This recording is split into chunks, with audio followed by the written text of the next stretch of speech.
Speaker, thank you for recognizing me this afternoon. I wanted to come to the American people because I truly believe that when it comes to the national security of this nation, we are of one belief, one faith, and singularly committed to the security of each and every American. I know that because our heart breaks when any of our men and women in the uniform fall in battle or fall wearing that uniform. I've spent many a time with families who've lost loved ones throughout the wars that have occurred during my tenure in the United States Congress. I have been to the Veterans Cemetery. I have joined my neighbors on Memorial Day. I have held my own Memorial Day commemoration for at least the last 5 years. And in that, neighbors have come out from all over the community to honor those who live, who've served in our nation, but as well those who have fallen. I believe it is important then to evidence in your congressional work and as well evidence in this country by the leaders who are serving this nation to be truthful as well as diplomatic.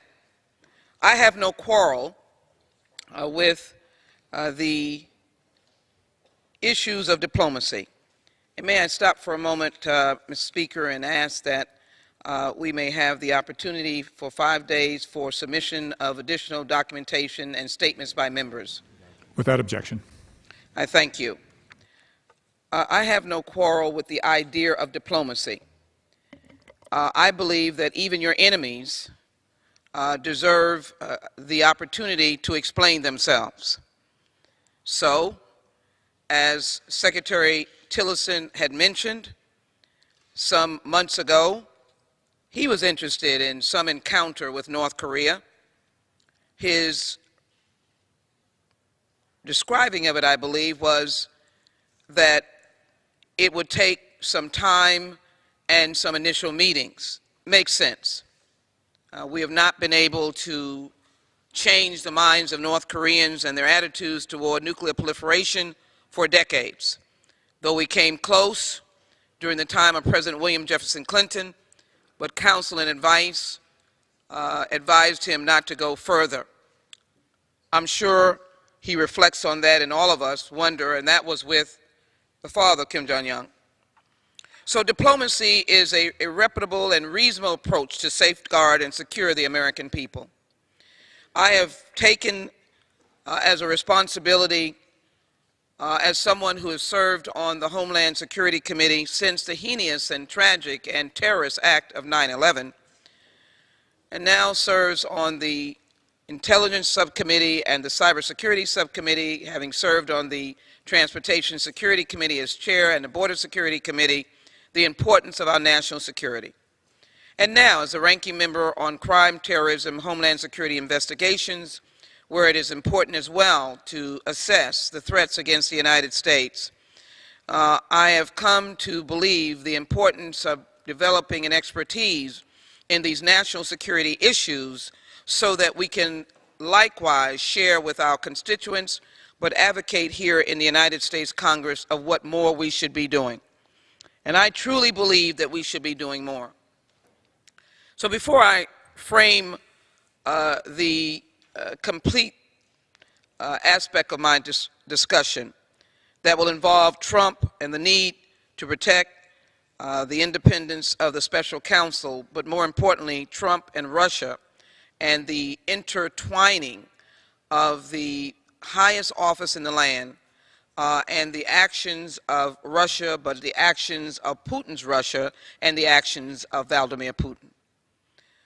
We have known, most of us, the idea of the Soviet Union and Russia for most of our lives. Russia is somewhat of a new phenomenon as the Soviet Union was broken up. The memories of the Soviet Union and the Iron Curtain and the idea of a insulated, frightening, frozen land that did not allow any of its subjects, including the many countries that came under the Soviet Union, to speak a word, silent or not, against the government. It was a fearsome, fearful place. And we were if history recounts, that was the Cold War. That was the moment of taking cover under chairs for school children.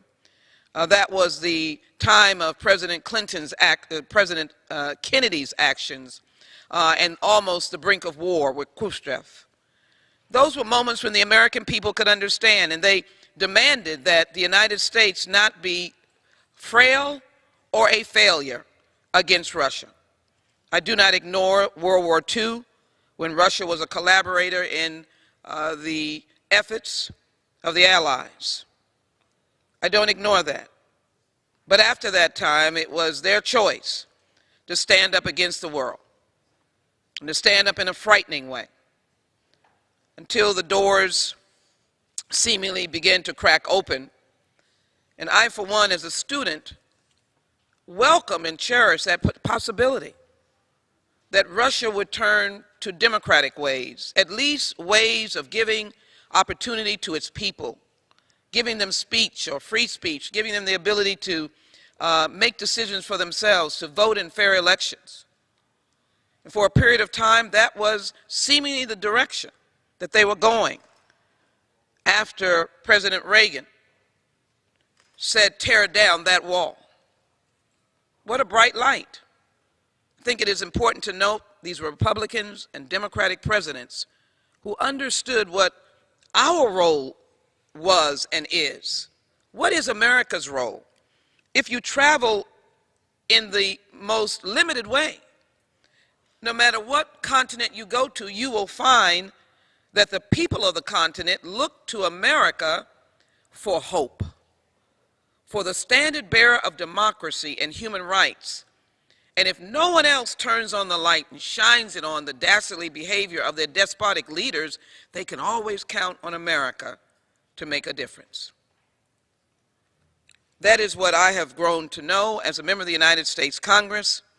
That is the side of the line that I've stood on, not out of anger, or not out of disregarding the differences of world leaders, but of recognizing what America's responsibility is, and how disappointed and hurt I am that we find ourselves perplexed. The world is perplexed. Ask any traveler, diplomatic traveler, coming back from any conference, country, meeting outside of the United States.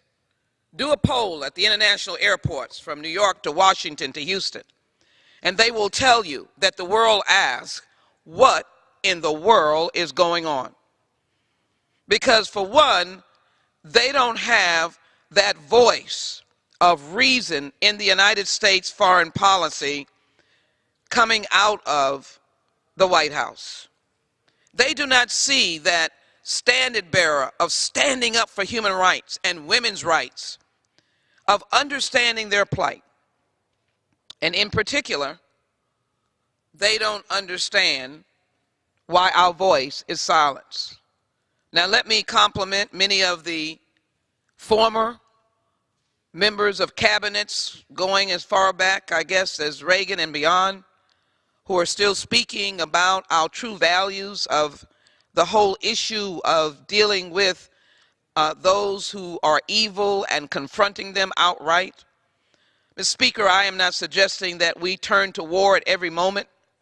We all have our differences of opinion on the Iraq War and Afghanistan, although we never disagree on the blood that was shed by our soldiers and those who are on the battle line. We ask the question, what was the ultimate results? But still people view, even in those times of consternation, they said, well, America was trying to do right, trying to bring democracy or stability, or speaking out against the despotic leaders and not shying away from doing that. They were speaking out against Saddam, Gaddafi, without any embarrassment. They weren't congratulating them on their elections.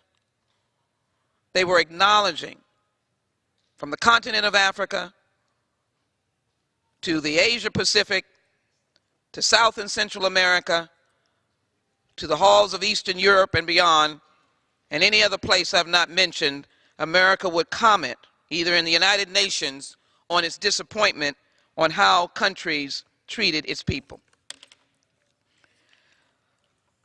Before this recess that we will be working with our constituents, we were working very hard to do one thing: not to undermine the executive branch. There are 3 branches of government, and I pride myself in the acceptance of the Constitution. I guess because my predecessor was the Honorable Barbara Jordan, and she trained us well as she held up that book during the Watergate proceedings, that this was not personal. It was that she was not going to see the Constitution and the rights of the people diminished. And that is where I stand today. This is not a personal commentary on the executive, meaning the branch that is called the executive, or a commentary on the branch that is the legislature or the judiciary, but it is a critique, and it is to recognize that they have failed. And so I was disappointed when no bill dealing with the protection of the Special Counsel Mueller in this instance, but this bill is not directed toward a name. It is to ensure that if we select a special counsel, that there be the guidelines and protections that do not subject that office to the whims and personalities of those who feel I'm being investigated. Wouldn't all of us like to be able to stand and block anyone that makes us uncomfortable? My bill, H.R. 3654, will now be at the desk for a discharge petition. It is a simple bill that is not an angry bill. It is to limit the removal of a special counsel and for other purposes. It complements the bill of Mr. Cohen of Tennessee. His bill deals with the after review of a firing. H.R. 3654 deals with the initial attempt to fire, so as not to disrupt the investigation. And what would be required is that this individual would have the opportunity, if they were sought to be removed, to file an action in the district court. Only if the Attorney General would do so, the District Court of the District of Columbia, and file a contemporaneous notice of action with the Committee of the Judiciary and the House and Senate. And therefore, the court would have to determine whether there was cause for this individual to be removed, and that cause would include misconduct, dereliction of duty, incapacity, conflict of interest, or other good cause in violation of the policies of the Department of Justice. Simple, not punitive, but factual. There was no reason why the omnibus could not have included a simple summary or a simple statement of that fact. And one would argue, or one would raise the question, why? Well, the question is well explained. The most immediate are the rumblings coming from the White House and the White House counsel about Director Mueller's investigation should end. Director Mueller is conducting a witch hunt. Director Mueller has 13 or however number Democrats and no Republicans. Director Mueller is, in essence, not doing what he is supposed to do. I would take issue with that. And I would take issue because the investigation started with the collusion question with the Trump campaign. And unfortunately, the heightened question has grown exponentially since the beginning of the current presidential administration. It has grown in such a way that it causes you to have a number of questions. The intelligence community in January of 2017 stated that Russian efforts to influence the 2016 U.S. presidential election represent the most recent expression of Moscow's long-standing desire to undermine the U.S.-led liberal democratic order, but these activities demonstrated a significant escalation in directness, level of activity, and scope of effort compared to previous operations. I applaud the omnibus bill, for it enhanced by millions of dollars the amount of which I supported that will be used for election security in 2018. It is confirmed that the Russians are continuing their interference and as well that they plan to continue it in 2018 and 2020. As we well know, the company based in Europe who snatched and used the technology of Facebook and the data of millions and millions of Americans in an abusive manner and to skew the election toward one candidate versus another, in this instance, the Trump campaign, we know that that is still an open book. The company still exists. And we know as well, even though the CEO was suspended, and to the applause of the CEO and leader of Facebook who has expressed his concern, that this is still a real possibility. We look forward to Mr. Zuckerberg engaging with the United States Congress and also the creativity to deal with that crisis. But the ICA intelligence community assesses that Russian President Vladimir Putin ordered an influence campaign in 2016. Let me be very clear. Ordered an influence campaign in 2016 aimed at the U.S. presidential election. Not stood by as a leader of a particular nation and ignored, if you will, the individuals that were doing it, but in fact ordered an influence campaign in 2016 aimed at the U.S. presidential election. Russia's goals were to undermine public faith in the U.S. democratic process, denigrate the former Secretary of State, and harm her electability and potential presidency. The intelligence community further assesses Putin and the Russian government developed a clear preference for President-elect, who is now the President of the United States. The ICA has high confidence in these judgments. The intelligence community also assesses Putin and the Russian government aspire to help elect the present president and to increase that president-elect's chances, Mr. Trump, when possible, by discrediting the former Secretary of State and publicly contrasting her unfavorably to him. Now we know Putin has been attempting to do this for a long time. In 2014, the Russian government pursued a campaign called the Translator Project, which endeavored to use social media to manipulate and engage in information warfare, plain and simple. And as I'll mention later, Putin has been engaged in truly despicable acts for many years. But since before the election, over his time in the office, the president has never criticized him. Now, the basis of not criticizing another head of state is not the basis of Special Counsel Mueller's investigation, and I'm glad of that. Because you disagree with a personality or someone's behavior, that is not what should be the basis of any investigation. But let me give you what the Special Counsel has accomplished in the time that he has been engaged in the work that he was assigned to do. Since that time,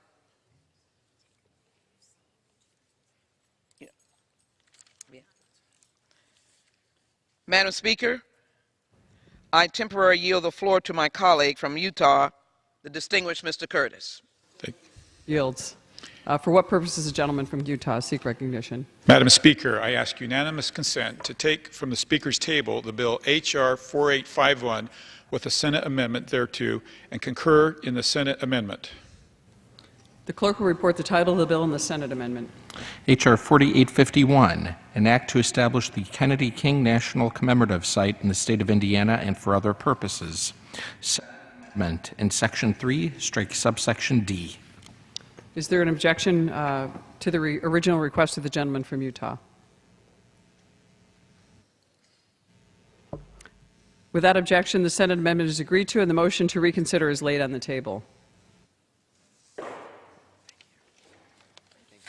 The gentlewoman from Texas is now recognized. Thank you, Madam Speaker. Reclaiming my time. Could you give me my remaining time, please? The gentlewoman has 40½ minutes remaining. I thank you so very much.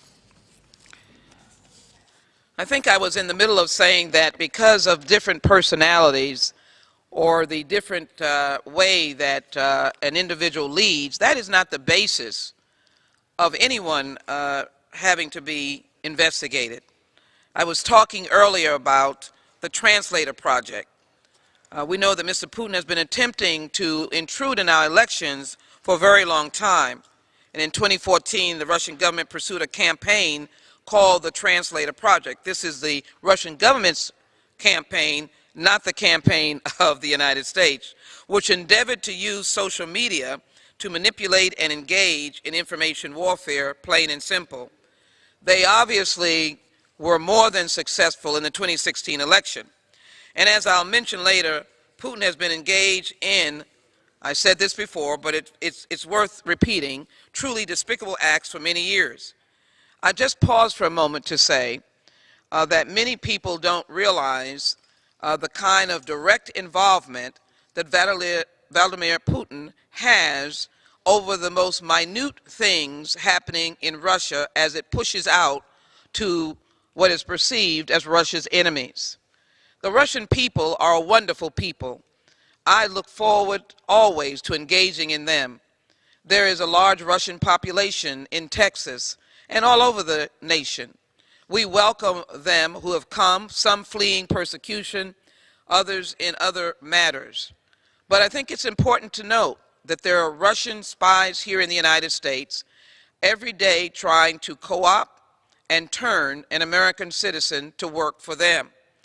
Tragically, there were any number of individuals, seemingly, that wound up in the campaign of Mr. Trump that warrants investigation by Mr. Mueller. These despicable behaviors are not just with elections, because elections are won and lost. We don't like losing elections. But if we do lose them, we'd like to lose them fair and square. You run for President of the United States, you run on your own merits, your own strategy, your own outreach, your own missteps and mishaps. But how impossible is it to run when a foreign nation is conspicuously, with money, collaborating and working to skew the election to one candidate versus another? Now let me be very clear. This is not looking backwards. Nothing I say today will alter who the President is of the United States. And as Americans, we adhere to the order of government, regular order. That gives me such great pride that we're not a nation that marches up to the home of the executive and asks, or not asks, but demand that person leave in a coup d'etat. That is not the American way. But it does bear well that we know who we're dealing with and that we are honest about the fact that the election was turned and won on a simple fact. Not 3 states, not I didn't go there, not who's a blue collar and who's not, because I love all of the people. It was squarely skewed because of the direct intrusion of Vladimir Putin and his data, and the question is what kind of collusion or collaboration or criminal elements that happened. But in the course of those kinds of actions, I would make the point on my comment about truly despicable acts. How do you welcome, congratulate, give applause to an individual that I'm glad to say that the former President Obama stared down in the midst of our election and said, cut it out, interfering in our elections. And from the words and the reaction of Mr. Putin, I didn't see a denial. I didn't see hey, let's sit down and talk about it. If you think I'm doing this, let me find out who's doing this in my country, and I'm putting a stop to it immediately. None of that happened. It continued to intrude and skew and manipulate the data of millions of Americans of what they were receiving on Facebook, and many others who were getting poison pills in their inboxes about the election skewed against the former Secretary of State. Never stopped. But at the same time, the eons and eons of persons who disappear in Russia, who are imprisoned in Russia, and the individuals, the long list of individuals who have been poisoned. I have met with some of them, miraculously, even one who was poisoned and survived and was still fighting for human rights and went back again, and as my memory serves me, was poisoned again. But his passion for civil rights and human rights and saving Russia, the beautiful Russia that he loved, and bringing her into the 21st century made him drive toward the danger. But what about right now, in the last 2 months? Not on Russian soil, but on our friends, Great Britain, in London. 2 Russians, one a father, one a daughter. The daughter left Russia to celebrate or to visit her father. Poisonous gas took them down. Took them down. No mea culpa, no comment. Thank you, Prime Minister May, for standing up and saying eye to eye, you will not do this in my country. I believe it is important for our foreign policy to be both diplomatic but forceful. For if you're in meetings with Russians who are able to speak openly, they will tell you that Vladimir Putin listens to nothing but power. Not any glad handing and I'm a genius and he's a genius and he called me a genius. He doesn't respond to that. He only responds to looking in the eye and showing that you have power. And as I just heard over the last couple of days, most of the Russian people don't have internet. They can only hear what is given to them. They don't see what is going on. And they're living in their world without the exposure to the beauty of democracy, the beauty of human rights and women's rights, and the freedom to go anywhere I want to go. And they get their thrills through what is told to them, to maybe the wins and losses in an Olympic game, or the exploits and expeditions of their leader who they just voted for. Maybe that's the level of their excitement. I don't believe, however, that we as Americans can fall into that trap. In the instance of the Commander-in-Chief, he refuses to criticize the geopolitical belligerence of Vladimir Putin and the Russian Federation. And to add insult to injury, just this week, as I indicated, here comes a congratulation on the election that many observers of elections admit rigged. I think we all saw a video. It looked like someone was stuffing the ballot. I have no reason to know why it was stuffed. But the opponent was popular that was running, and of course, that opponent did not win. But I'll just step back for a moment on despicable acts. I've been to Ukraine. It broke my heart to see the war that was going on, Russian-backed rebels, and to have the representation that the small part did not want to be in Ukraine, and so Vladimir Putin was not going to encourage the unity of Ukraine. They were going to implode Ukraine. Let them fight. But how sad that he was never held accountable for the shooting down of a civilian airplane full of hopeful travelers, baby shoes and suitcases of hopes and dreams. That is what we are contending with. And that's why the overall investigation of Director Mueller is not personal. It's not purposely chosen to pick on an executive that someone does not like. It is done for the integrity of this nation. And let me tell you how we can look back over more recent actions. Russia has occupied cities in the Republic of Georgia in 2008. They have imprisoned and suppressed journalists and dissidents. They've been so brazen as to use, as I just said, a nerve agent, a chemical weapon on the soil of our great ally, a true partner for peace and progress. Look at the actions that we took, including Russia, in Syria, when the charges were using a nerve gas. What deadly silence from this executive, this administration, except for some other line officers, not lying, line, L-I-N-E, who probably said some things. They were obstructive in President Obama's efforts to bring peace in the devastating civil war in Syria by propping up Assad, which had killed untold numbers of people, including so many innocent children. That gas was used many years ago.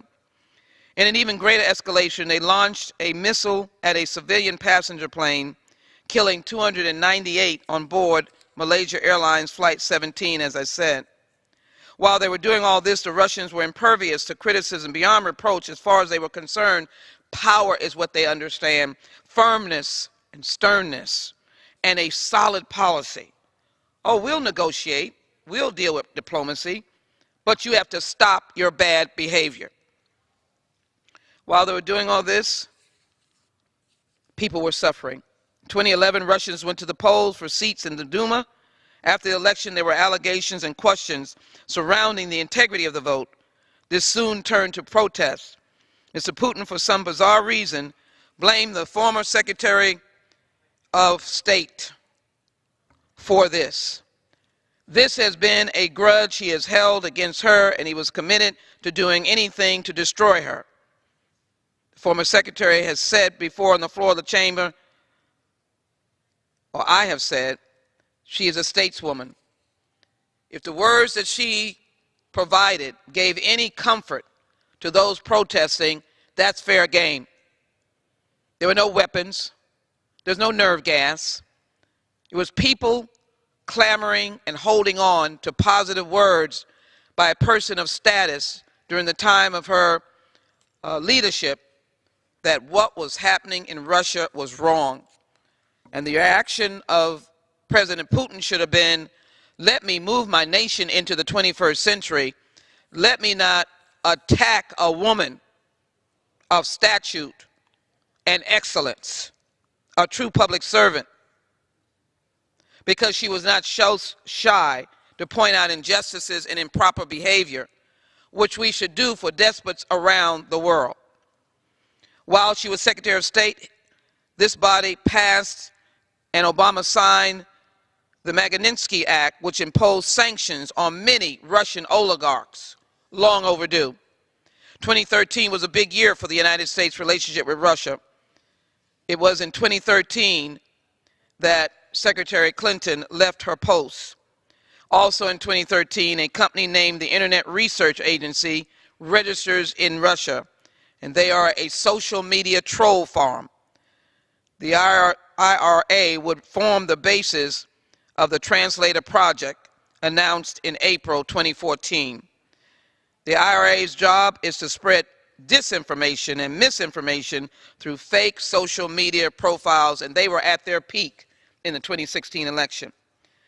This is done in order to manipulate public opinion and engage in information warfare. Later that year, the present president decides to have a beauty pageant.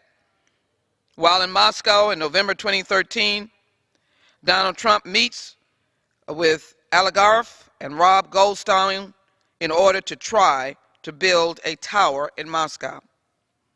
The sanctions President Barack Obama imposed following Russia's annexation of Crimea stopped the Trump Tower deal.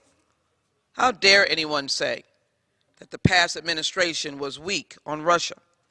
Yes, power is what they understand, but it has to be a persistent, determined power, not power that is stopped by a new election. I assume this was not a happy time for those who wanted that Trump Tower. While this is going on, the present president is developing a track record trafficking conspiracy theories for this or for his birtherism. The ugly smear that Barack Obama, the President of the United States, 44th, was not born in the United States and therefore ineligible to be president.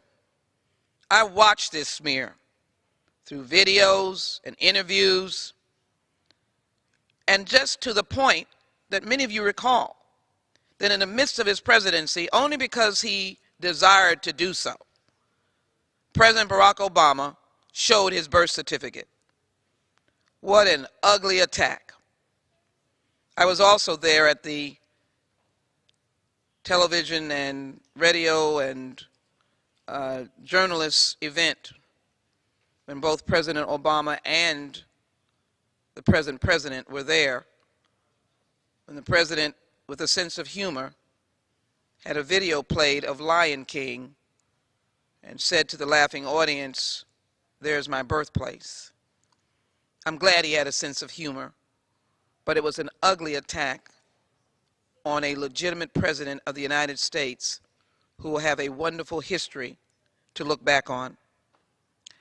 The present president wrote this lie of his birth, or the President Obama's birth, and concluded he could use it to win the Republican nomination for president. So he announced, and in that announcement, he dismisses Mexicans and drug dealers, Mexicans as drug dealers and rapists. And everyone has all kinds of people at as their neighbors, and who would ever say that? But shortly after his announcement, questions about his connections to Russia continued. It's right around then, in September 2015, the Democratic National Committee is told that his computers have been hacked. Despite all the information that we knew, and more importantly, all the information that only Donald Trump knew, he continued to deny any involvement in Russia. Meantime, corporations were gathering the information of Americans through Facebook and poisoning the well, and sending biting, wrong-headed misinformation to many voters all over the Midwest and elsewhere. While he was denying his connections to Russia, we now know that agents working with this president, Michael Cohen and Felix Sater, were trying yet again to build a tower in Moscow. Let me repeat this fact.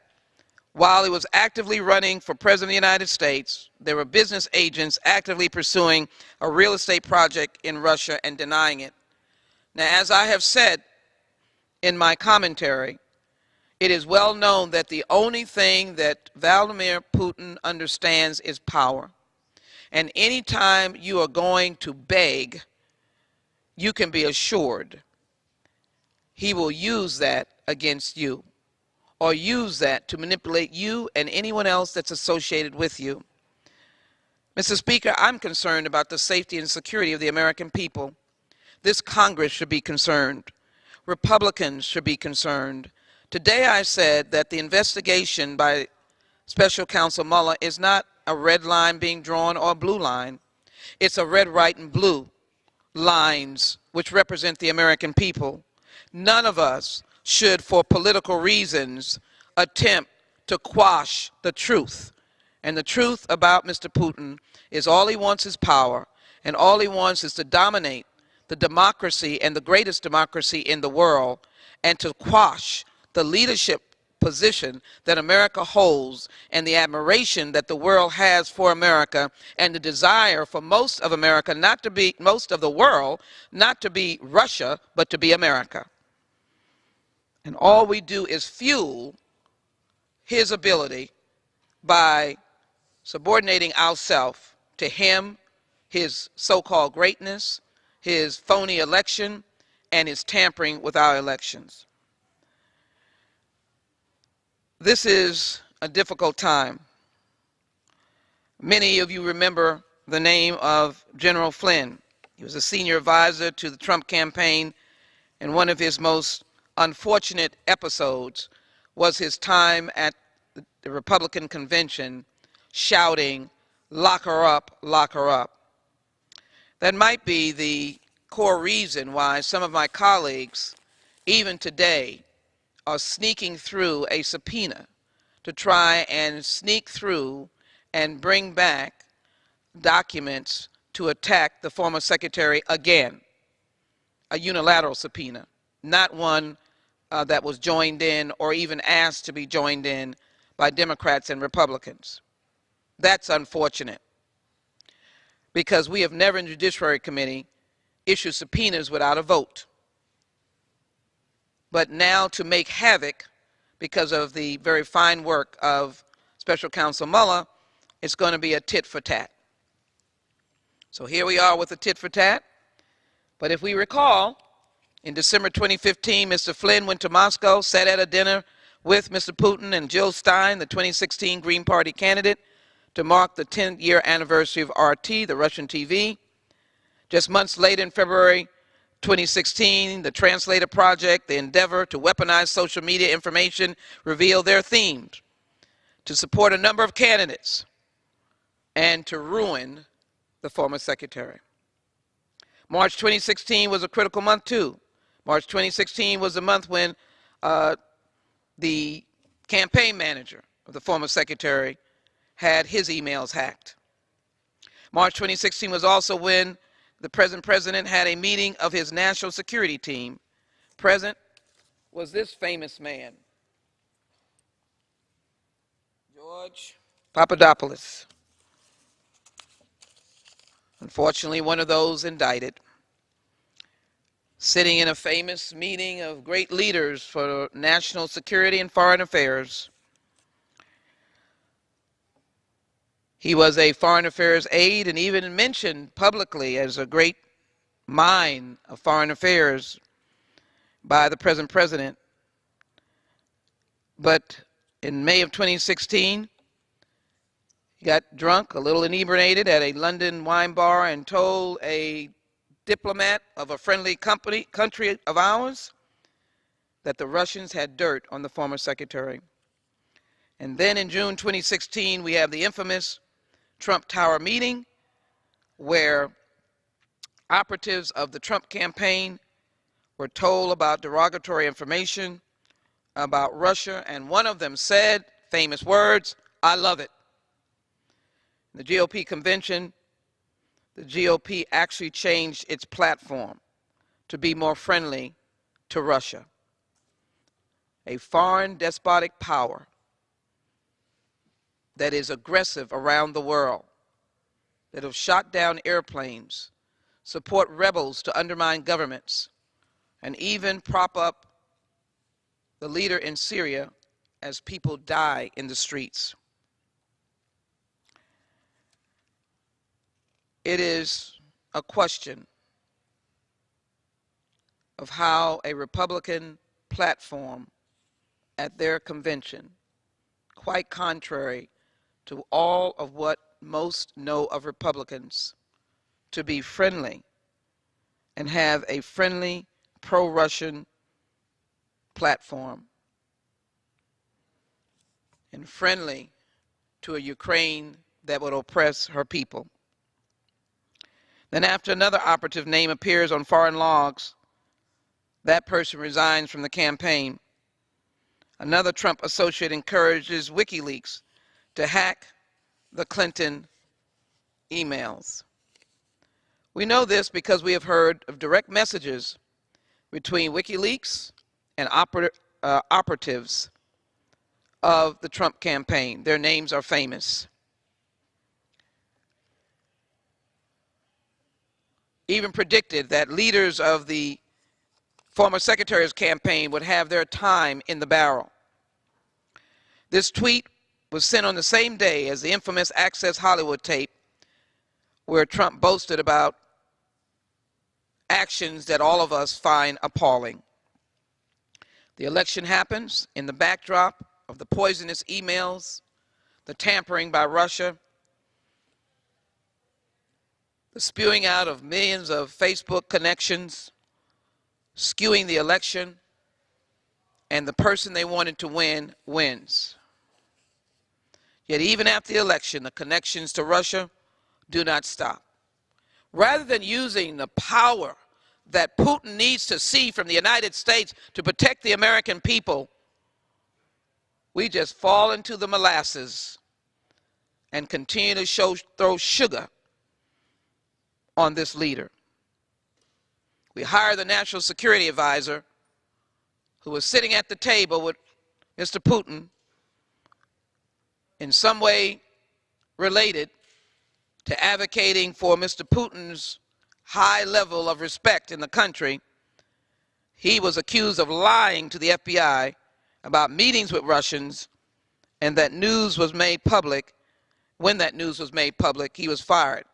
In between, of course, a person known as a public servant with no other agenda but to serve in the Department of Justice briefed the president of that information and other information 2 or 3 weeks before. They ultimately were fired, Deputy Attorney General Sally Yates, and it took a long time for there to be an acknowledgement to fire the National Security Advisor. Don't you think Mr. Putin watches this and says, boy, are we successful? Boy, are we doing well. We are not only inside the White House, we are entrenched. After former FBI director testified that the FBI was investigating connections between President and the Kremlin, that same person who had offered a letter regarding the former secretary a couple of days out of the election, an unheard of action, and no pronouncement was made about other investigations regarding the present president, but unfortunately, he was fired. And I want to pause for a moment. I said this cannot be about personalities or who has wronged one person or the other. I disagree with General Sessions. I disagree with his blocking of real, fair criminal justice reform, his opposing civil rights, his supporting bad voter ID laws, his eliminating community consent decrees, and his attack on cities because they don't want to harm innocent families, labeled the city as sanctuary cities. But I would not hold to the position of supporting his firing, undermining the rule of law and the Constitution. And the law and the Constitution will be undermined if, for some reason during this recess, while the special counsel is doing their in-depth work, that the Attorney General is fired, an interim appointment is made, that person fires the Deputy Attorney General, may fire the FBI director, and may fire the special counsel. That is the midnight massacre of the 21st century, 2018. I hope it does not happen. I hope that we, as members of the Judiciary Committee, today in our press conference, have put the White House on notice. Even though I understand now that one of the White House lawyers, Mr. Dowd, who is known as the reasonable lawyer, just resigned. That frightens me even more. What more is going to happen? What else is going to be our lot? That is why we have the discharge petition on Mr. Cohen's bill and my bill. And my members will be getting letters to join those two bills together and sign them upon their return, though they can also ask their office to sign them, or they can be signed during the pro forma session. This is the journey that we have taken. After former FBI director testified that the FBI was investigating connections, I've said that, we note that that FBI director was fired. Thereafter, the special counsel was appointed because that is what you call obstruction of justice, possibly. But the special counsel was appointed to begin his investigation around that firing. But if anyone understands prosecutor and special counsel, they can go where the facts lead them, because they do not work for any elected official, they work for the American people. Special counsel was threatened by termination, as reported by the president, only to have this move blocked by the White House counsel. Early in his tenure, he was threatened with termination. Last summer, the president indicated that the special counsel should keep his family's private business dealings out of the investigation. Red line. This month, Mr. Mueller subpoenaed business records from the Trump Organization, implicating the president's red line on the issue. This news coincides with an increase in erratic behavior, tweets, but most importantly, one of the lawyers saying, yes, it should end. He should be closed down. The House Intelligence Committee, singularly, not in a bipartisan manner, decided to shut down the Russian investigation.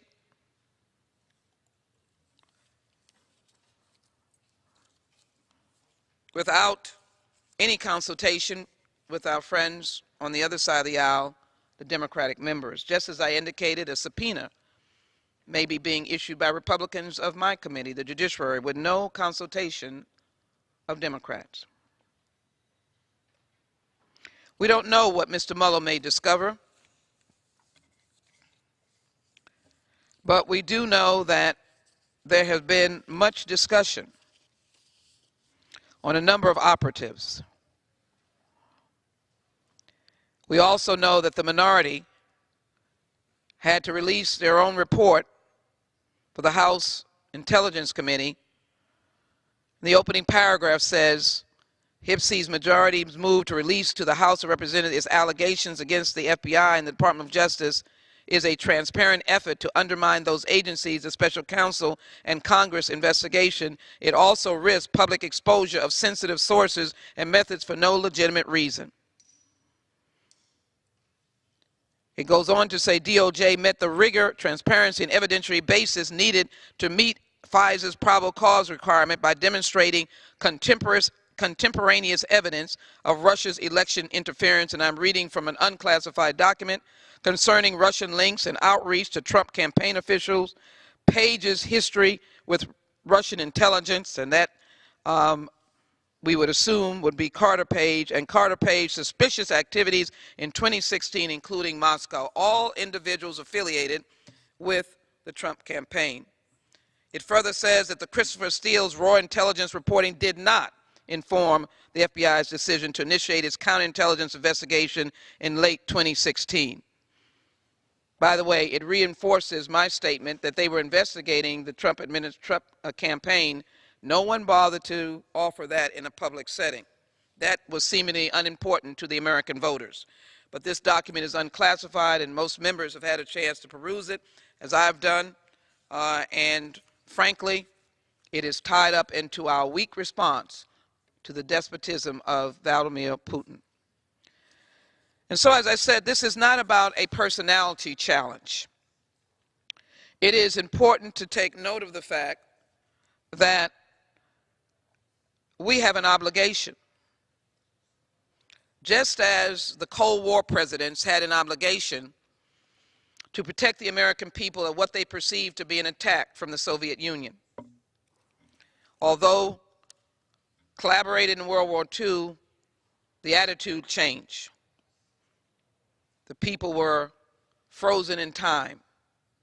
Those presidents, Secretary of States, Secretary of Defense, although they did not clamor to go to war, and I by no means, this commentary today is in any way suggesting any form of war dealing with Russia. It is, though, saying that power must be met with power. Sanctions must be kept, and sanctions must be strong, and strong words must be clear. Mr. Putin, you're interfering with the elections and the desires and the decisions of the American people will stop. Your intelligence agencies and your operatives will be booted out en masse of the United States. And your attack, if you will, on individuals attempting to secure them as agents will cease. I have every confidence in the intelligence community of this nation. I do not look at them as political or partisan. From Mr. Clapper to Mr. Brennan formerly, and to those who serve us now, their job is to tell the truth. In fact, even those in the Trump administration, in the intelligence community, have enthusiastically and loudly declared that Russia interfered with the 2016 election, and they may and are preparing to do so in the 2018 election and 2020. So the president's private behavior and efforts to cover it up has now generated 3 separate lawsuits. I don't particularly call upon that as a crucial element, except for those of us who know security and intelligence issues. Anything that can weaken you makes you vulnerable to individuals who need your information or need you to work for them. That is a well-known fact. If it's not well-known, go to any spy movie and know that the vulnerability is what your operatives attack. So now we have no fewer than 3 separate lawsuits dealing with his inappropriate behavior. With each case, his exposure grows. A particular unseemly aspect of this silencing campaign is the enforcement of onerous non-disclosure agreements. And so we will see a long journey of these particular items, these particular individuals coming before the cameras. But I do want to say that there are women across the nation who may not have this high-profile perpetrator. And I want to say to them and to the athletes that told their story in Michigan courtroom that the Me Too moment is not temporary and fleeting. The Me Too moment and the Me Too movement will continue to embrace you and secure you and safeguard you. And we hope that you will continue to do and tell the truth so that you can be healed and that you can be heard. Over the last couple of days, the constant berating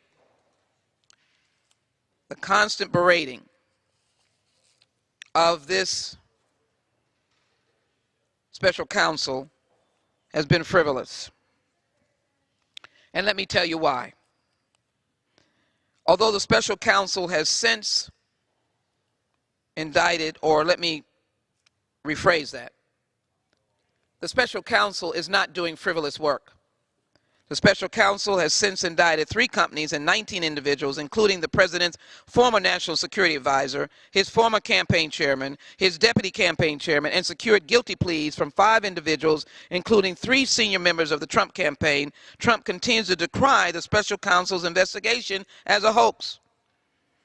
Our Republican colleagues would not even allow simple language in the omnibus bill to protect the special counsel to allow him to do his work, although Trey Gowdy has indicated that his work should go on.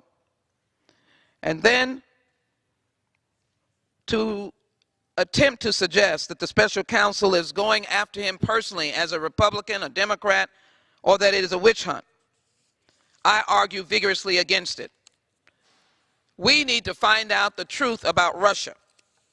We need to find out the truth about those who are surrounding this administration. We need to have an administration, whether it is his or anyone else, to be pure in their commitment to the American people. And the truth should come out, and no one, regardless of their party affiliation, should try to undermine Special Counsel Mueller. So I'd make the argument. We leave on a recess. We're on our phones. We're on our emails, ready to launch back to Washington to respond to any constitutional crisis. But over and above that issue, though that is juxtaposed right alongside, is the plea to this administration that we cannot and you cannot adhere to two leaders or two bosses. Either you adhere to the boss of the American people, whose safety and security are in your hands, or you play footsies with a dictator who is not unwilling to kill his own citizens with nerve gas on a foreign soil. Which will you choose? To be associated with this person who has wounded his own nation with human rights violations, women's rights violations, with an economy, with people locked up in jail, with family members who can never be found, with poisoning his own citizens? Or are you going to stand with the American people and the men and women in the United States military who are on the front lines every day fighting against those despots and standing for the American people? That is what we need to hear. And until we hear something different and a mea culpa about the 2016 election, no one should put their hands on Director Mueller. And all I can say is that his work should continue.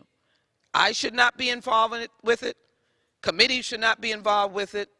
Other leaders should not be involved with it. Mr. Mueller, you should proceed with your work. It's painful. All of us would say so. But frankly, it is the red, white, and blue. It is on behalf of the American people, Mr. Speaker.